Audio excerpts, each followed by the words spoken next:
Assalamualaikum warahmatullahi wabarakatuh. Perkenalkan, nama saya Gumelar Bakti Sofyan, NPM saya 197064516051. Di sini saya ingin mempresentasikan UAS ICT. Yang pertama saya akan menjawab soal nomor satu, gaya kepemimpinan visioner. Seorang pemimpin yang visioner mampu mendorong kemajuan dan mengantar perubahan dengan menginspirasi karyawan dan menumbuhkan kepercayaan pada gagasan baru. Pemimpin yang visioner juga mampu membangun hubungan yang kuat dengan organisasi. Mereka harus berusaha menumbuhkan kepercayaan di antara rekan kerja dan bawahan langsung. Contoh yang pertama, nama Malala Yousafzai, posisi aktivis pendidik dan pemenang hadiah Nobel Perdamaian.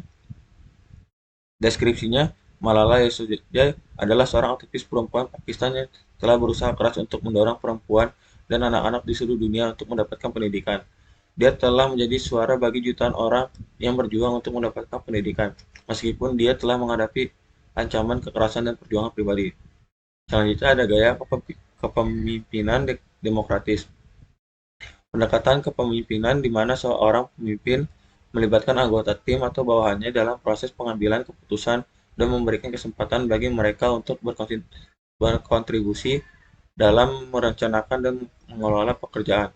Pemimpin yang demokratis memungkinkan anggota tim untuk berpartisipasi dan menyumbangkan ide-ide mereka yang menghasilkan lingkungan kerja yang berkolaborasi dan inklusif.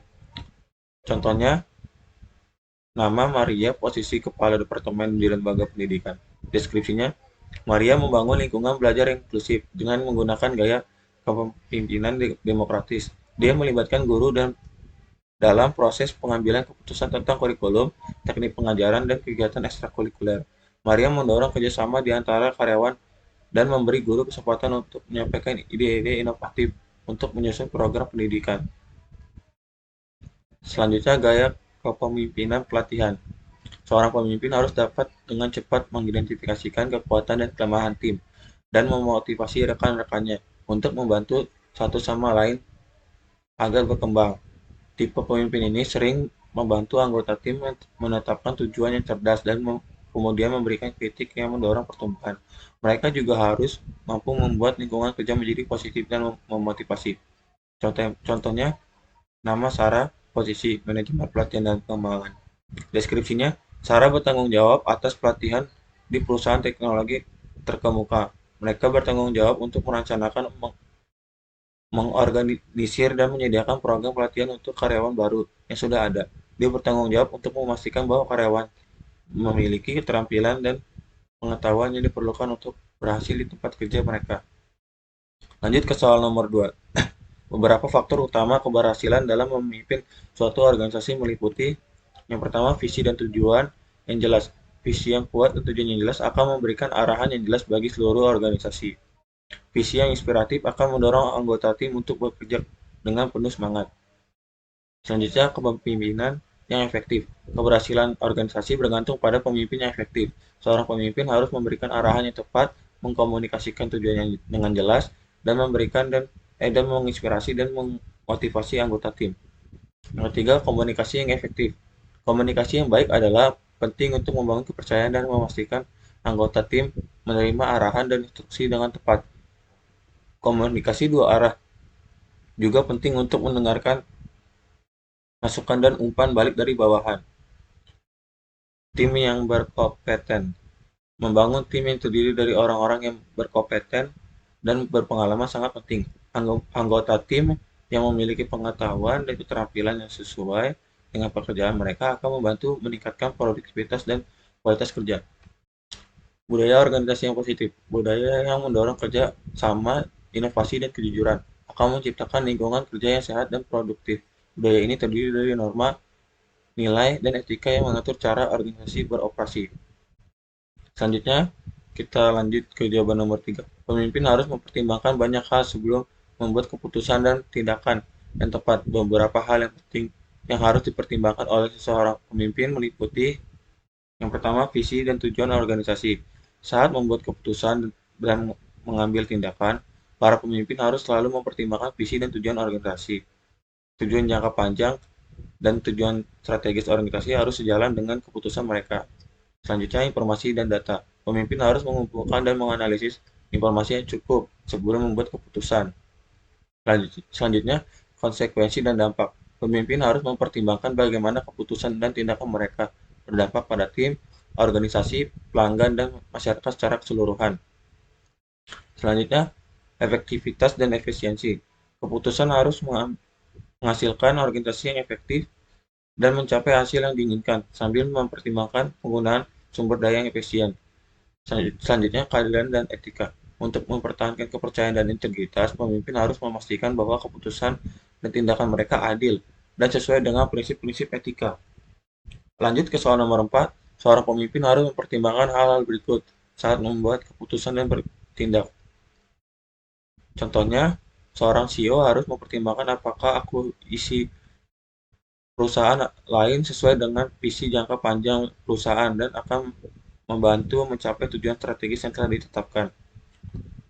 Selanjutnya, contoh dari pertimbangan informasi dan data. Sebelum membuat keputusan apakah rencana proyek harus disesuaikan atau diubah, manajer proyek harus mengumpulkan informasi tentang proyek, termasuk jadwal, anggaran, dan kemudian proyek.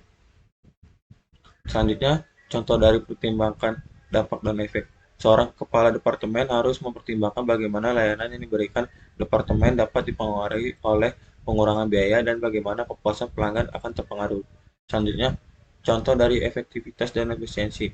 Seorang pemimpin harus mempertimbangkan apakah pengoptimalan proses yang ada akan lebih efisien atau merekrut lebih banyak karyawan akan meningkatkan produktivitas dan efisiensi operasional organisasi. Selanjutnya, contoh dari pertimbangan keadilan dan etika. Seorang pemimpin harus mempertimbangkan konsekuensi etika dari keputusan yang mereka buat tentang bisnis mereka, seperti apakah mereka melepaskan pekerjaan akan berdampak pada keberlanjutan pekerjaan di daerah mereka.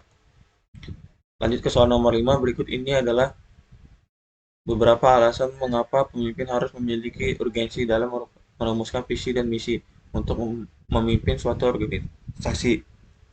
Karena ini akan menjadi dasar dan panduan bagi semua aktivitas dan arah organisasi. Yang pertama, memberi arah yang jelas. Visi dan misi menyediakan arah yang jelas dan tujuan organisasi yang ingin dicapai. Tanpa visi dan misi yang jelas yang menggambarkan tujuan dan nilai-nilai inti organisasi, akan sulit bagi anggota tim untuk mengarahkan upaya mereka menuju tujuan bersama. Selanjutnya, menginspirasi dan memotivasi. Jika ada visi misi yang kuat dan inspiratif untuk organisasi, anggota tim akan lebih semangat dan berkomitmen untuk bekerja sama untuk mencapai tujuan bersama. Selanjutnya, menginspirasi dan memotivasi. Visi dan misi mendukung identitas dan budaya organisasi. Mereka membentuk dasar organisasi, nilai-nilainya, dan tujuan utamanya. Selanjutnya, meningkatkan konsistensi. Visi dan misi membantu menciptakan konsistensi dalam tindakan dan komunikasi organisasi. Ketika semua anggota tim memahami dan bekerja berdasarkan visi dan misi yang sama, ini akan menciptakan kesatuan dan kejelasan dalam berbagai aspek organisasi. Selanjutnya, mengarahkan pengambilan keputusan.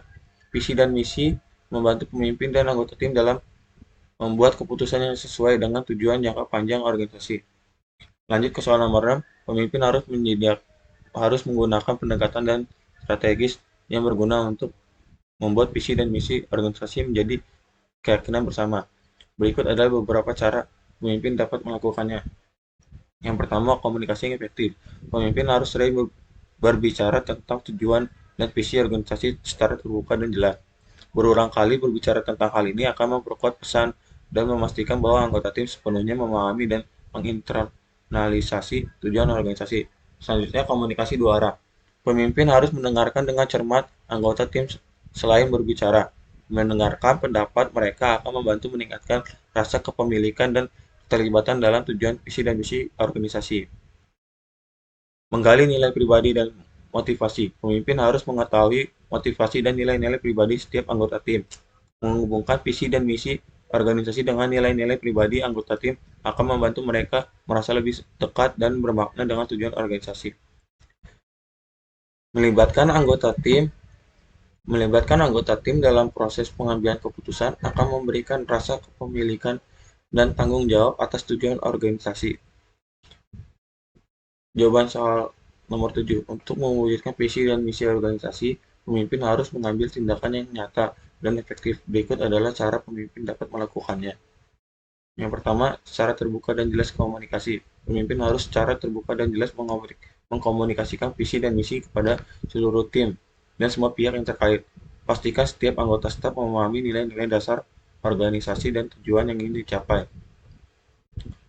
Selanjutnya, bentuk rencana tindakan. Untuk mencapai visi dan misi, pemimpin harus membuat rencana tindakan yang jelas dan terukur, yang mencakup langkah-langkah, batas waktu, dan tanggung jawab yang jelas bagi setiap anggota tim. Yang ketiga, melibatkan anggota tim. Melibatkan anggota tim dalam proses membangun visi dan misi dan merencanakan tindakan akan meningkatkan rasa kepemilikan dan komitmen mereka. Pemimpin dapat memanfaatkan ide-ide kreatif anggota tim mereka dengan melibatkan mereka. Selanjutnya, menerapkan tujuan dan prinsip organisasi.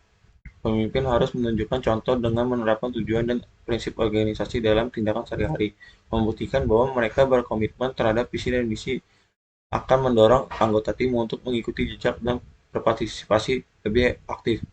Selanjutnya, tetap fokus dan konsistensi. Pemimpin harus tetap fokus dan pada visi dan misi mereka dan menghindari hal-hal yang dapat mengalihkan perhatian mereka dari tujuan utama. Menjaga konsistensi dan dalam tindakan dan keputusan mereka akan membangun kepercayaan dan stabilitas dalam organisasi. Sekian jawaban dari saya, kurang lebihnya mohon maaf. Assalamualaikum warahmatullahi wabarakatuh.